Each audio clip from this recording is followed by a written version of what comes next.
이 복된 시간에 주신 하나님의 말씀은 여호수아 11장 1절에서 15절 말씀입니다.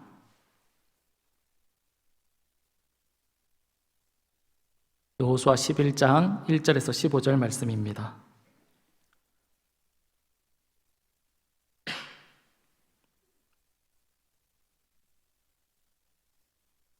명령하신 것과 같이라는 제목으로 말씀을 받겠습니다. 한 절씩 교독하겠습니다. 제가 먼저 읽어드립니다.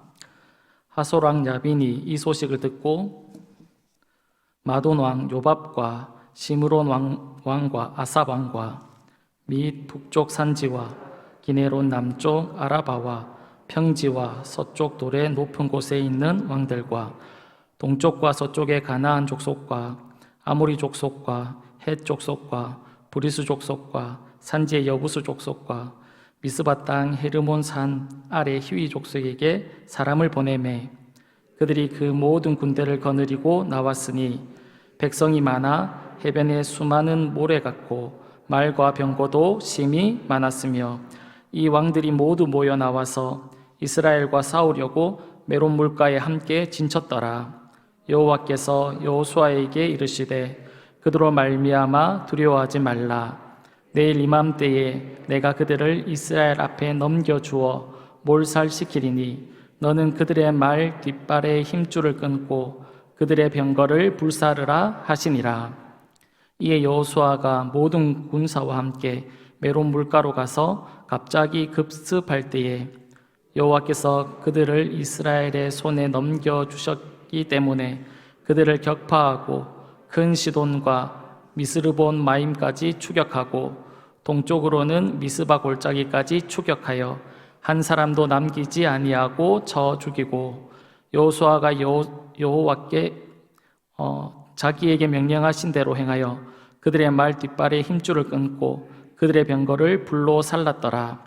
하솔은 본래 그 모든 나라의 머리였더니 그때에 여호수아가 돌아와서 하솔을 취하고 그 왕을 칼날로 쳐 죽이고 그 가운데 모든 사람을 칼날로 쳐서 진멸하여 호흡이 있는 자는 하나도 남기지 아니하였고 또 하솔을 불로 살랐고 여호수아가 그 왕들의 모든 성읍과 그 모든 왕들을 붙잡아 칼날로 쳐서 진멸하여 바쳤으니 여호와의 종 모세가 명령하신 것과 같이 하였으되 여호수아가 하솔만 불살랐고 산 위에 세운 성읍들은 이스라엘이 불사르지 아니하였으며 이 성읍들의 모든 재물과 가축은 이스라엘 자손들이 탈취하고 모든 사람은 칼날로 쳐서 멸하여 호흡 있는 자는 하나도 남기지 아니하였으니 같이 읽겠습니다.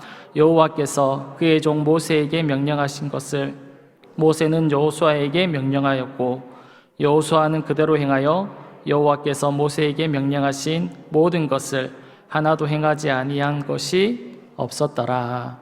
아멘. 오늘 본문을 정할 때 처음에는 23절까지 끝까지 읽으려고 했는데 본문이 너무 길어서 15절까지만 읽었습니다. 그래도 길죠. 그래서 오늘은 1절부터 23절까지 다 이렇게 살펴보려고 합니다. 야구에서 가끔 9회 말에 이렇게 짜릿한 역전승이 나올 때가 있습니다. 그래서 뉴욕 양키스의 유명한 포수였던 요기 베라는 끝날 때까지 끝난 것이 아니다라는 그런 말을 하기도 했습니다. 마지막까지 그 경기의 결과를 알 수 없다는 뜻을 담아서 끝날 때까지 끝난 것이 아니다라는 그런 말을 한 것입니다. 지금으로부터 한 3000년 전에 솔로몬도 이와 비슷한 말을 남기기도 했습니다. 전도서 9장에 보면 발이 빠르다고 해서 다른 박질에서 우승하는 것도 아니고 힘이 세다고 해서 싸움에서 이기는 것도 아니고 지혜가 있다고 해서 먹을 것이 생기는 것도 아니고 슬기롭다고 해서 돈을 모으는 것도 아니고 아는 것이 많다고 해서 총애를 받는 것도 아니다라는 그런 말을 했습니다. 솔로몬이 이 말의 뜻은 우리가 이 세상이 어떻게 돌아가는지 우리는 도저히 예측할 수 없다라는 그런 뜻을 담고 있는 겁니다. 그러면서 동시에 이 세상의 모든 것은 우리의 손에 의해서 어떤 우리의 계획이나 우리의 결정에 의해서 결정되는 것이 아니라 이 세상의 모든 것은 하나님이 다스리시고 하나님께서 주관하신다라는 것을 의미하는 이야기입니다. 오늘 우리가 살펴보려고 하는 여호수아 11장의 내용도 이와 같은 내용입니다. 하나님이 모든 것을 주관하시고 하나님이 모든 것을 다스리시는 그런 것을 담고 있습니다. 여호수아 10장에는 우리가 살폈던 본문 바로 앞장에는 아도니 세덱이라는 인물이 중심이 되어서 세력을 모읍니다. 가나안 사람들의 세력을 모아서 이스라엘 백성들을 대적했습니다. 그러나 하나님께서 이스라엘 백성들을 도우셔서 승리케 해주셨죠. 하늘의 태양이 멈추고 달이 멈추고 하늘에서 우박을 내려서 가나안 족속들 사람들을 이렇게 진멸할 수 있도록 하나님께서 이스라엘 백성들을 도와주셨습니다. 이것이 10장의 내용인데 이 전쟁은 가나안 지역의 남쪽 지방의 전쟁이었습니다.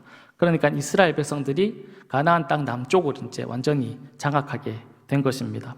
그래서 오늘 본문 1절에 보면 하솔 왕 야빈이 이 소식, 가나안의 남쪽 지역이 이스라엘 땅에 완전히 넘어갔다라는 이 소식을 듣고 이스라엘 백성을 대적할 세력을 모으기 시작하는데 2절과 3절을 이렇게 보시면 방향을 가리키는 단어들이 등장을 합니다.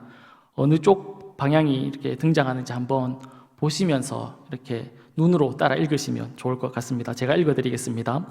북쪽 산지와 긴데롯 남쪽 아라바와 평지와 서쪽 돌의 높은 곳에 있는 왕들과 동쪽과 서쪽의 가나안 족속과 아모리 족속과 헷 족속과 브리스 족속과 산지 여부스 족속과 미스바 땅 헤르몬 산 아래 휘 족속에게 사람을 보내었다. 그렇게 말씀하고 있습니다. 방향을 가리키는 단어들이 등장하는데 어디 등장을 합니까? 동쪽, 서쪽, 남쪽, 북쪽 이렇게 다 등장을 하는 것을 알 수 있습니다. 그러니까 점령된 지역을 제외하고는 모든 지역에 있는 사람들이 다 모였다는 겁니다.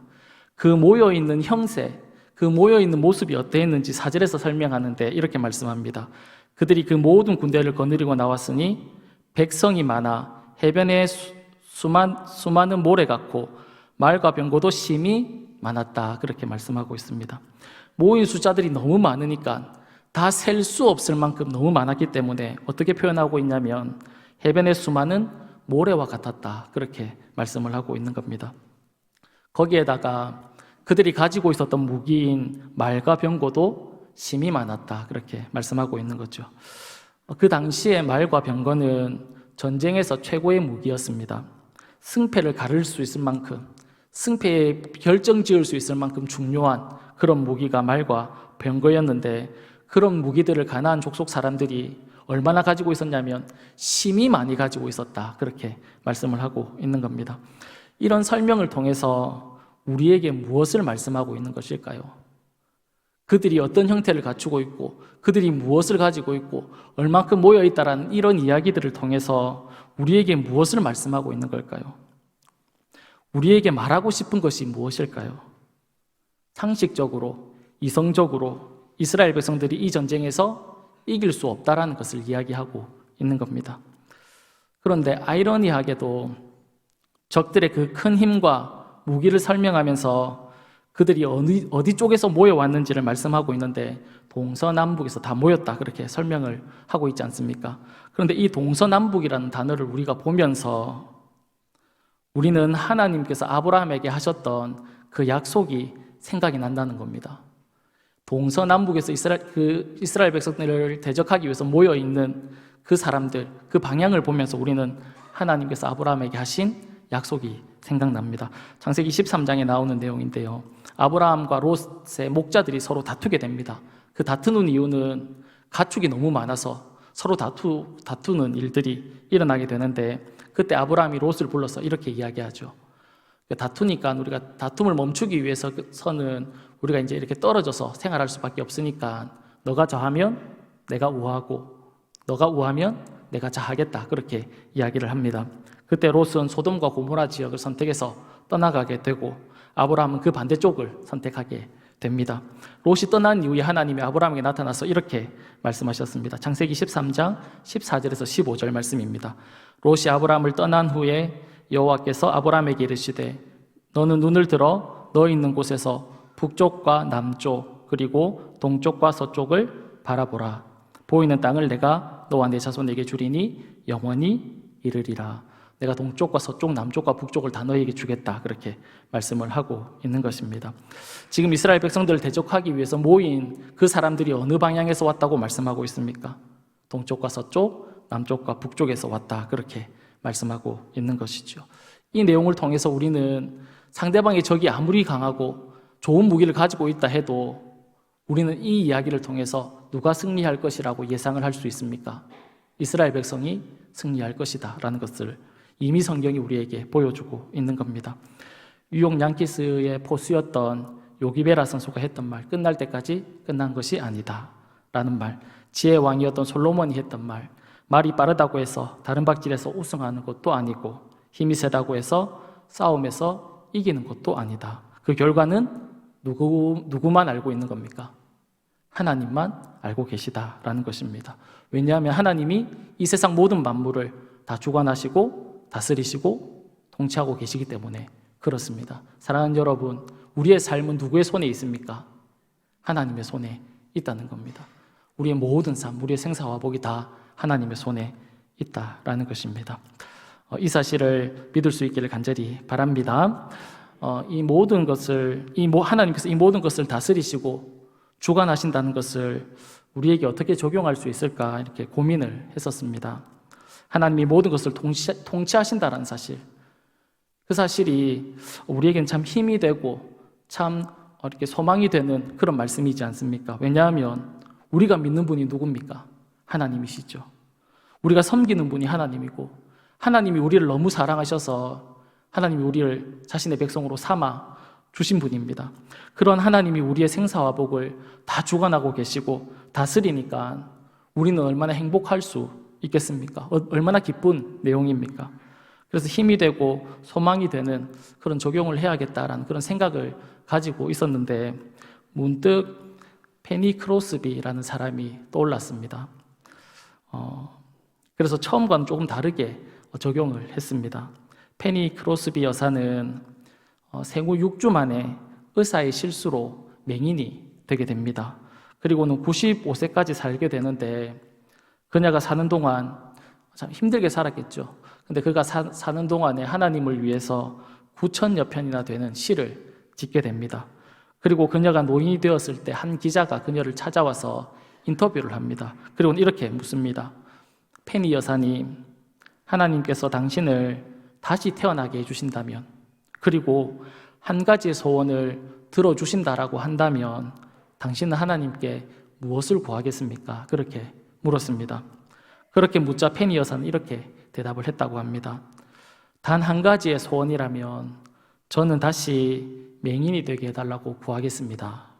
그 이유는 제가 가장 사랑하는 주님의 얼굴을 제일 처음으로 보고 싶기 때문입니다. 이 말의 뜻은 무엇이냐면 다 아시겠죠? 맹인으로 눈으로 감고 있다가 처음 눈을 떴을 때, 그때가 언제겠습니까? 주님 앞에 섰을 때겠죠. 주님이 그 눈을 뜨게 해주셨을 때일 겁니다. 그 눈을 처음 떴을 때 그 하나님을, 내가 가장 사랑하는 그 주님을 처음으로 보고 싶기 때문에 내가 맹인이 되게 해달라, 그 소원을 구하겠다, 그렇게 말씀을 하고 있는 겁니다. 그러면서 저는 하나님께서 저에게 맹인으로 살게 하신 이유가 있다고 분명히 믿고 평생을 감사하게 살아왔습니다. 그렇게 이야기를 했다는 것입니다. 우리의 삶에도 성공을 하게 된다면 분명 하나님의 뜻과 계획이 그 속에 있다는 것이죠. 그러나 반대로 실패를 거듭한다고 해도 역시 그 삶 속에는 하나님의 뜻과 계획이 있다라는 것입니다. 우리 한 사람 한 사람 모든 삶에 하나님의 뜻과 계획이 있습니다. 왜냐하면 하나님은 이 세상 모든 만물들을 주관하시고 다스리시고 모든 것을 결정하시는 것이 하나님의 손에 있기 때문에 그렇습니다. 그래서 우리는 이 사실을 잊지 않아야 합니다. 왜냐하면 우리가 하나님이 다스리시고 통치하신다라는 이 사실을 잊어버리게 된다면 성공을 할 때 우리는 어떻게 되겠습니까? 자신이 최고라고 생각하겠죠. 내가 하면 다 된다라는 그런 교만한 생각이 우리 마음속에서 일어날 것입니다. 이와 반대로 실패를 할 때 우리는 절망하게 되고 낙심하게 되겠지요. 의욕을 다 잃어버리게 될 것입니다. 모든 것이 하나님의 섭리 안에 있고 하나님이 모든 것을 통치하신다라는 것을 우리가 믿을 때 우리가 성공 속에서, 우리가 실패 속에서 교만하거나 실망하지 않고 여전히 그 하나님을 신뢰하고 우리가 살아갈 수 있는 이유, 우리가 살아가야 하는 그 힘이 우리가 계속 유지할 수 있기 때문에 그렇습니다. 이와 비슷한 찬양이 있어서 가사를 소개하려고 합니다. 찬양을 아시는 분도 있을 거라고 생각되는데 하나님은 실수하지 않으신다네라는 찬양입니다. 찬양의 가사가 이렇습니다. 내가 걷는 이 길이 혹 굽어 도는 수가 있어도 내 심장이 울렁이고 가슴 아파도 내 마음속으로 여전히 기뻐하는 까닭은 하나님은 실수하지 않으심일세. 내가 세운 계획이 혹 빗나갈지 모르며 나의 희망 덧없이 쓰러질 수 있지만 나 여전히 인도하시는 주님을 신뢰하는 까닭은 주께서 내가 가야 할 길을 잘 아심일세. 어두운 밤 어둠이 깊어 날이 다시는 밝지 않을 것 같아 보여도 내 신앙 부여잡고 주님께 모든 것을 맡기리니 하나님을 내가 믿음일세. 지금은 내가 볼 수 없는 건 너무 많아서 너무 멀리 가물가물 아른거려도 운명이여 오라 나 두려워 아니하리. 만사를 주님께 내어 맡기리. 차츰차츰 안개는 거치고 하나님 지으신 빛이 뚜렷이 보이리라. 가는 길이 온통 어둡게만 보여도 하나님은 실수하지 않으신다네. 하나님은 실수하지 않으신다네. 사랑하는 여러분, 하나님은 결코 실수가 없다는 사실을 믿을 수 있기를 간절히 바랍니다. 수많은 적들이 이스라엘 앞에 있습니다. 그런 상황에서 하나님은 여호수아에게 무엇이라고 말씀하냐면 6절에서 이렇게 말씀하고 있습니다. 여호와께서 여호수아에게 이르시되 그들로 말미암아 두려워하지 말라.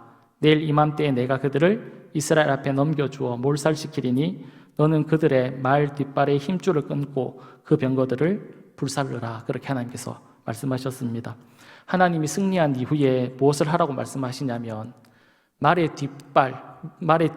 그 힘줄을 끊으라 그렇게 말씀하시고 병거를 불사르라 그렇게 말씀하셨습니다. 앞에서 말씀드렸던 것처럼 말과 병거는 전쟁의 승패를 가를 수 있는 아주 중요한 그런 무기입니다. 그런데 그런 전쟁의 도구들을 다 없애버려라 그렇게 말씀하시는 겁니다. 여호수아는 이 하나님의 말씀이 어떻게 반응을 했을까요? 이스라엘이 가나안 족속들이 모여있는 곳을 급습해서 전쟁에서 승리한 이후에 9절에서 이렇게 말씀을 합니다. 다 같이 읽었으면 좋겠습니다. 시작. 여호수아가 여호와께서 자기에게 명령하신 대로 행하여 그들의 말 뒷발의 힘줄을 끊고 그들의 병거를 불살랐더라. 아멘. 하나님이 하신 말씀을 어떻게 했습니까? 그대로 순종한 것을 우리가 볼 수 있습니다. 말과 병거는 전쟁에서 꼭 필요한 그런 무기입니다. 아주 강력한 그런 무기이지요. 그것을 뺏어서 자신들이 전쟁할 때 사용하면 얼마나 좋겠습니까? 그런데 하나님 그것을 다 없애라 그렇게 말씀하셨습니다. 왜 그렇게 하셨을까요? 전쟁은 사람이나 무기에게 그 전쟁의 승패가 달려있는 것이 아니기 때문에 그렇습니다. 전쟁은 누구의 손에 달려 있습니까? 하나님 손에 달려 있기 때문에 그렇습니다. 그래서 그것들을 다 없애버려라 그렇게 말씀하고 있는 겁니다. 지금껏 그들이 가나안 땅을 정복하기 위해서 계속해서 전쟁을 치러왔습니다. 그 전쟁에서 그들이 계속해서 승리할 수 있었던 이유가 무엇입니까? 군사가 훌륭해서 그렇습니까? 아니면 그들이 가지고 있는 무기가 좋아서 그렇습니까? 아니면 어떤 뛰어난 지략가가 있어서 그렇습니까? 아니죠. 하나님이 그들과 함께 해주셨기 때문에 그들은 연전연승을 계속해서 할 수 있었던 것입니다. 하나님이 그들과 함께 하셨기 때문이죠. 하나님이 그들의 편에 서셨기 때문에 그들은 계속해서 승리를 할 수 있었던 것입니다. 전쟁의 승패는 하나님에게 달려 있다는 것입니다. 이 사실을 믿을 때 내 삶의 전쟁이 정말 하나님 손에 달려있다는 것을 믿을 때, 그런 확신이 들 때 말의 뒷발의 힘줄을 끊을 수 있는 겁니다. 병거를 불살라 없앨 수 있는 겁니다. 내 승패가 어떤 내가 가지고 있는 것에 달려있다고 생각하면 뒷발의 힘줄을 못 끊죠. 병거를 어떻게 태울 수가 있습니까? 그게 너무 유력하고 너무 좋은 건데 그런 것들을 어떻게 없앨 수 있겠습니까? 하나님을 신뢰하고 그 하나님을 정말 믿을 때 말을 못 쓰게 만들고 병거를 불태울 수 있다는 것이지요. 그래서 신명기 17장에 보면 이스라엘에 이제 왕이 이렇게 서게 되면 왕이 해서는 안 되는 일을 3가지 기록하고 있는데 그 중에 하나가 무엇이냐면 병마를 많이 두지 말라, 그렇게 말씀하고 있다는 겁니다. 다른 나라를 정복하러 가지 않는다고 하더라도, 정복하러 안 가면 사실 뭐 말이나 병거 이런 게 필요 없지 않습니까?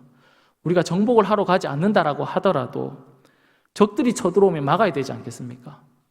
보호해야 되잖아요. 그래야 자신의 백성들이 편안하고 행복하게 살아갈 수 있지 않겠습니까? 그러기 위해서는 무기가 필요하지 않겠습니까? 쳐들어가지 않는다 하더라도 쳐들어오면 막아야 되지 않겠습니까? 그런데 하나님은 이스라엘의 왕이 되면 병마를 많이 두면 안 된다, 그렇게 말씀하셨습니다. 왜 그렇게 말씀하셨을까요? 그들을 지키고 그들을 보호하는 분이 누구라는 것입니까? 하나님이다 라는 것이죠. 왕이 할 수 있는 것이 아니라는 겁니다. 좋은 군사나 무기로 지킬 수 있는 것이 아니라는 것이죠. 불가능하다는 겁니다. 누가 한다라고 말씀하고 있냐면 하나님께서 하신다, 그렇게 말씀하고 있는 겁니다. 이 사실을 정말 믿으면 병거를 어떻게 할까요? 수레를 어떻게 할까요? 다 없앨 수 있다는 것이죠. 그러나 이 사실을 믿지 못하면 왕이 되어서 모을 것입니다. 유력한 자, 힘 있는 자들을 모으겠죠. 말을 모으겠죠. 그리고 무기들을 만들겠죠. 믿지 못하면 하나님 말씀 앞에 순종할 수 없다는 겁니다.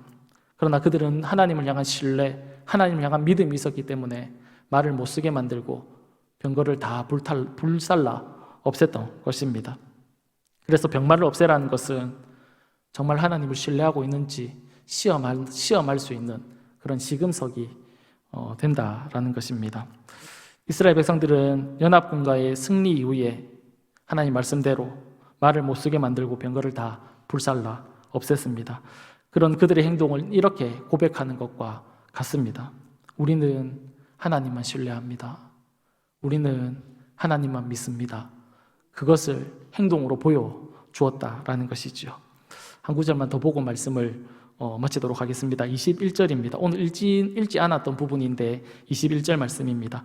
그때 여호수아가 가서 산지와 헤브론과 드빌과 아납과 유다 온 산지와 이스라엘의 온 산지에서 아낙 사람들을 멸절하고 그가 또 그들의 성읍을 진멸하여 바쳤다, 그렇게 말씀하고 있습니다. 이스라엘 백성들이 가나안 이렇게 지역을 다 정복하는 데 있어서 오랜 시간이 걸렸습니다. 가나안 정복이 오랜 시간이 지난 후에 끝나게 됩니다. 그리고는 이렇게 말씀한 겁니다. 그때 여호수아가 가산 산지와 헤브론과 드빌과 아납과 유다 온 산지와 이스라엘 온 산지에서 아낙 사람들을 멸절하고 그가 또 그들의 성읍을 진멸했다. 다 정리한 이후에 그렇게 얘기를 했습니다. 가나안 땅을 점령하고 난 이후에 그들을 진멸시켰던 한 부류의 사람을 소개하고 있는데 그 사람이 어디냐면 아낙 족속이다, 그렇게 말씀하고 있습니다. 여러 족속이 있었을 것입니다. 많은 족속이 있었을 건데 그 중에 딱 한 사람, 한 부류를 이야기합니다. 아낙 족속, 그를 대표로 이렇게 소개하는데 아낙 족속을 대표로 소개하는 이유가 무엇일까요? 그것은 이스라엘이 가나안 땅을 앞에 두고 12명의 정탐꾼을 보내었던 일들이 있습니다.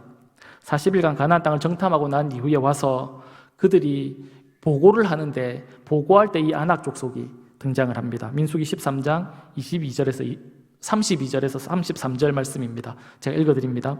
이스라엘 자손 앞에서 그 정탐한 땅을 악평하여 이르되 우리가 두루 다니며 정탐한 땅은 그 거주민을 삼키는 땅이요 거기서 본 모든 백성은 신장이 장대한 자들이며 거기서 네피림 후손인 누구요? 아낙 자손의 거인들을 보았나니 우리는 스스로 보기에도 메뚜기 같으니 그들의 보기에도 그와 같을 것이다, 그렇게 말씀을 했습니다. 누구를 보았다라고 말씀하고 있냐면 안악작송을 보았다 그렇게 말씀합니다. 그 안악작송의 강대함을 보고 그들이 지은 그 강한 성을 보고 그들은 이길 수 없다라고 판단을 했던 것입니다. 그런데 오늘 이스라엘 백성들은 누구를 멸절시켰다라고 말씀하고 있습니까? 그 두려웠던 사람, 그 두려웠던 족속, 그 안악작속을 멸절시켰다 그렇게 말씀을 하고 있는 겁니다. 한쪽은 두려워서 가나안 땅에 들어가지 못했고 또 한쪽은 그들을 이길 수 있었다 그렇게 말씀하고 있습니다. 이런 차이를 가지고 오는 그 이유는 무엇일까요? 왜 이 둘은 전혀 다른 그런 결과를 만들어 내었을까요? 그 이유는 하나님을 향한 신뢰와 믿음입니다. 하나님을 믿지 못한 그들은 들어가지 못했습니다. 눈에 보이는 것, 그것을 보고 판단을 한 것이죠. 그러나 하나님을 신뢰하고 하나님을 믿었던 그들은 그것을 정복하고 승리할 수 있었다라는 것을 말씀해 주고 있는 겁니다. 전혀 다른 결과를 만들어낼 수 있었던 그 이유는 하나님을 향한 신뢰와 믿음의 차이였던 겁니다. 사랑하는 여러분, 우리는 상황이나 환경, 나에게 있는 어떤 조건들을 보면서 판단하는 사람이 우리들이 아닙니다. 우리는 내가 무엇을 가졌는지, 내가 어떤 위치에 있는지, 내가 지금 어떤 상황에 있는지, 내가 무엇을 가지고 있는지 그게 중요한 것이 아니라는 겁니다. 그것으로 우리를 판단하는 그런 사람들이 아니라는 것이죠. 우리는 이 땅의 모든 것들을 다 주관하시고 통치하시는 그 하나님을 믿는 사람이다라는 것이지요. 우리에게 주어진 모든 상황 속에서 그 살아계신 하나님, 오늘도 우리를 위해서 일하시는 그 하나님, 그 주님을 믿고 신뢰하면서 살아갈 수 있는 저와 여러분이 다 될 수 있기를 간절히 축복합니다.